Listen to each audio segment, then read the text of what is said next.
Theme park workers of Reddit, what are your horror stories?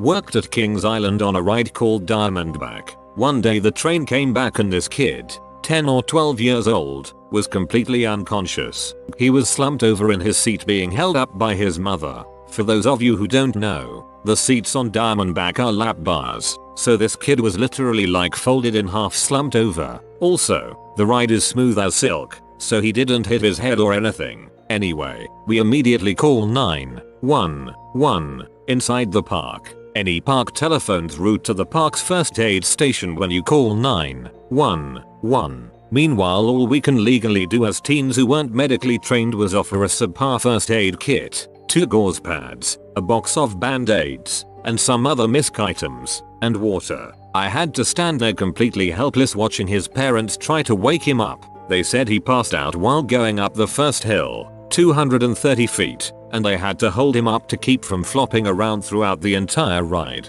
When the first aid cart got there, they lifted him off the seat and onto a stretcher and wheeled him off the ride, and he regained consciousness near the entrance of the ride. My area supervisor asked us all if we were okay to keep working and said if we needed to we can all go home. It was terrifying. I thought the kid was dead and the moment I saw him slumped in his seat is still etched in my mind. That memory isn't the worst part though. Standing there, legally unable to do anything even if I knew how, while the mother was crying, just trying to get a response while the father tried to keep it together for the boy's sister, is the most haunting memory I have and I think it will be for a while. Not necessarily a theme park, but I used to work at a party place that was filled with moonbounds-like rides. I've seen my fair share of knocked out teeth and bloody noses, but the horror story I have is about neither of them. Just a psycho dad. The party I had the pleasure of working for was for kids 3 years old and younger. The way it worked was that I had to sit on the edge of the slide and monitor how many kids went up and down the slide, and make sure they were not going down the slide incorrectly, head first, 2 at a time, etc. One kid, couldn't be older than 3, decided he wanted to go on the slide. At the time he tried to go up, there was already the maximum amount of people at the top of the slide, so he was not allowed to go up. I had my leg out blocking the stairs so that he could not walk up, so he tried to crawl under my leg. I moved my leg down and blocked him from going down. Didn't touch him, didn't kick him, just simply moved my leg down. The kid's father is watching this all happen and goes, "What the frick? Why did you just kick my son?" I looked at him shocked and told him that I did not kick his son. He said to me, "Yes you did. I saw you kick him in the face. I am telling a manager." This is ballsy. Then threatened me. I don't remember exactly what he said, but he said he would hurt me if I ever laid a hand on his son again. Remaining professional, I just said okay. So after saying this, he went on to tell every single person in the party that I had kicked his 3-year-old son in the face, which I did not do. By the end of the party the parents were heckling me and saying, "What are you doing here? You should go work at a grocery store if you hate kids so much that you're gonna kick them." I was pretty pissed off, but told my manager about it and we laughed it off. I had been working there for 4 years at this point and she knew I did nothing wrong. Not sure if the parent complained, but the dude was a psycho. Till grocery store workers hate kids, kick them in their faces. Worked at a Six Flags as a sound technician, so I spent most of my time backstage with the characters and actors. One time I walked backstage to find a headless Bugs Bunny and Scooby-Doo having sex. Costumes just unzipped, not off. Not exactly a horror story but definitely scarring. I once worked at a water park as a lifeguard supervisor and it was an everyday thing that someone crap or threw up in the pools. We even called it a code brown so we weren't straight up saying yeah. Another turd in the kiddie pool. Another time we had a riptide water ride where people could ride bodyboards like a big wave, and while I was talking to another guard I heard the whistle go off like there was an emergency. As I approached, a guard told me that there was a nail in someone's foot. I thought he meant someone stubbed their toe and their nail pushed back into their toe, but it was an 8-year-old girl who had stepped on a 4-inch screw left over from the maintenance the ride had recently undergone. Right into the heel. As I saw it I got a little lightheaded, but that's what I was trained to do, so as I picked her up and pulled her out of the water she moved her foot and it started to come out, but it was still in there a good 3 inches. I put a latex glove on it and told her it'd be okay as I called for paramedics. Her dang brothers came up and said that she was gonna ruin their time if they had to leave and I had to tell them to get away. When the paramedics came they picked her up to put her on the stretcher, and when they did, that good old latex glove slid off her foot and got hooked on the screw in the foot, causing her, what I believed by her screams, excruciating pain. Never found out what happened after that, but she should have sued. Big payday. I just got an image of a lifeguard screaming down a walkie-talkie, "Code Brown. We got a code brown. We need backup down here quick." I used to work at a small water park where there were some dry rides up the southern end. There was this 8-year-old kid just being a little crap, pushing in line, climbing up the slide of the playground, knocking other kids' hats off, that sort of balls. I warn him several times, then ask him to leave, but he doesn't. I go and ask my supervisor what to do and he says get the scissors. He means to cut his wristband, without which he can't go on any rides. I call him over, and he surprisingly complies, and before he can react, I grab his wrist and cut off his wristband. Naturally, he starts crying like a bee. He runs off to get his mum and she comes back about 15 minutes later and comes and talks to me, without her son. She asks why I did what I did, and I explain the situation to her, and how it is standard procedure. She nods and understands, and knows that her son is a demon child. She leaves, but, lo and behold, 10 minutes later here he comes. He tries to cut in line again and I stop him, and ask him to go back to his mum. His first reaction was to punch me in the balls. Oh crap. No he didn't. My supervisor sees and immediately calls security. Apparently his mum saw too and she comes running. She doesn't say anything to her child, but goes and tells the supervisor to scare him. When security arrives, 30 seconds later, they grab the kid, whirl him around and handcuff him. He's crapping himself at this point. They grab him and take him off in their golf cart. A few minutes later they return and the kid has obviously been crying, and hard. He jumps out of the cart and runs straight to his mum, who grabs him and walks out. People watching were stunned, but amazingly, and I crap you not, some applauded as they went off. Best day of work I had at that place.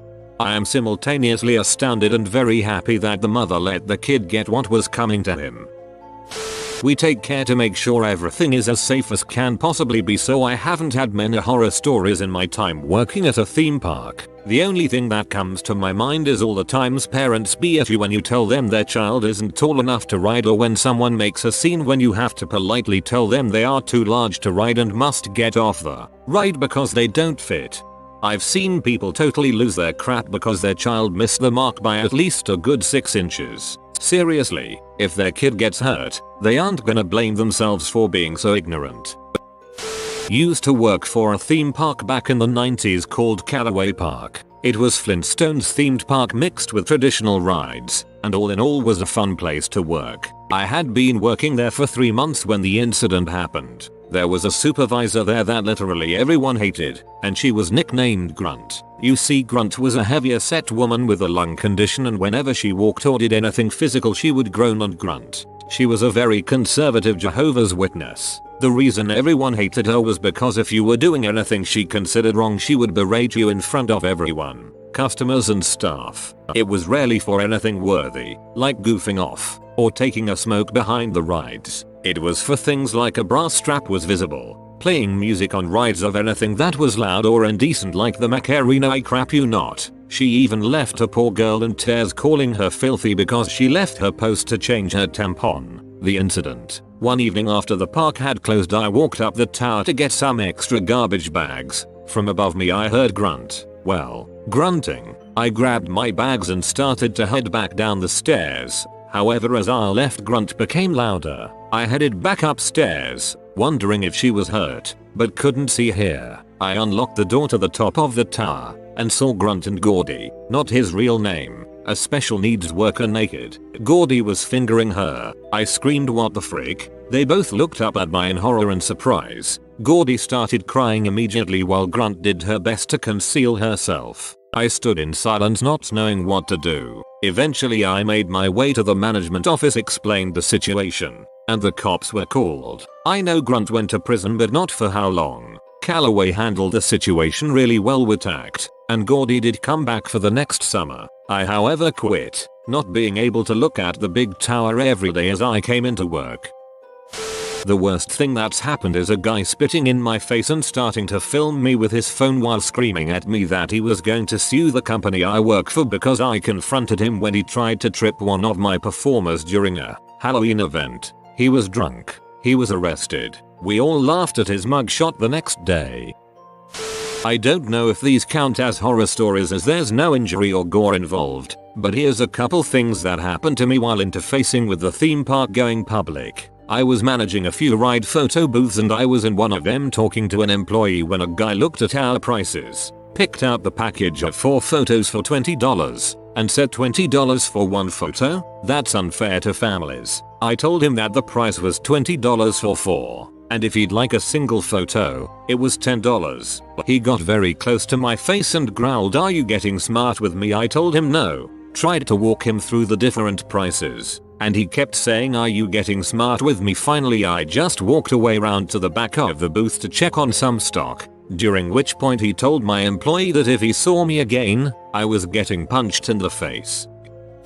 I worked as a lifeguard for a while at a water park. The wooden building behind the wave pool caught on fire one day, probably because of an employee smoking in there. The park had to be evacuated and people were passing out in the parking lot left and right since it was about 100 degrees outside. The building burned down, along with all of the ride tubes that were stored in there. It was one of the worst days I've ever had to work.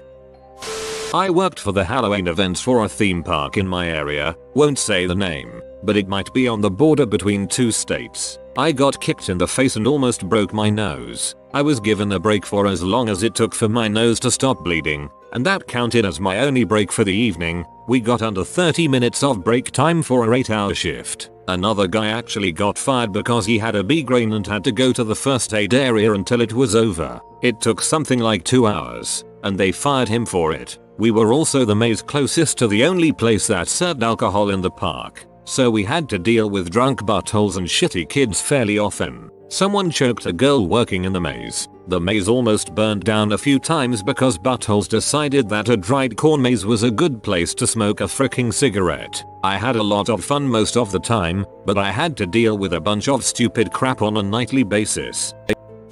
I have experienced a couple of incidents, mostly just people trying to attack me if they don't get their will, but the most horrible thing I've encountered is also the best thing I encountered. I was working in Legoland in Denmark and I was at a ride that was just a train. We would be 2 on shift and I was standing at the line waiting for my partner to come back with the train. While I stood there and waited, a guest from the line called me over and said that there was a boy who wasn't breathing. I quickly ran over to the boy and saw his father completely frozen and crying his heart out. I yelled to the food stand across the path and told them to call the emergency crew. After there went some seconds, I decided I couldn't wait for them and started to give him mouth to mouth. I had the kid out a solid minute and was starting to crap myself when he slowly started to wake up and breath again. Both me and the father just sank down in relief that the boy survived. Then the emergency crew came and got the father and boy to a hospital. The next week they came again and I was thanked by the boy's whole family and they said they were extremely grateful for what I've done. They tried to offer me all kind of stuff but I refused and said I was happy with just the boy being alive. Oh, hey, don't mind me. I'm just working hard on the next Updoot Man video. Hey, by the way, if you want more awesome content like this, you should check that channel out. You should want to watch more awesome content. Then head on over to Updoot Man. I'm Lunar Steve and I'm the host over there. Go give it a look. I hope you like what you see.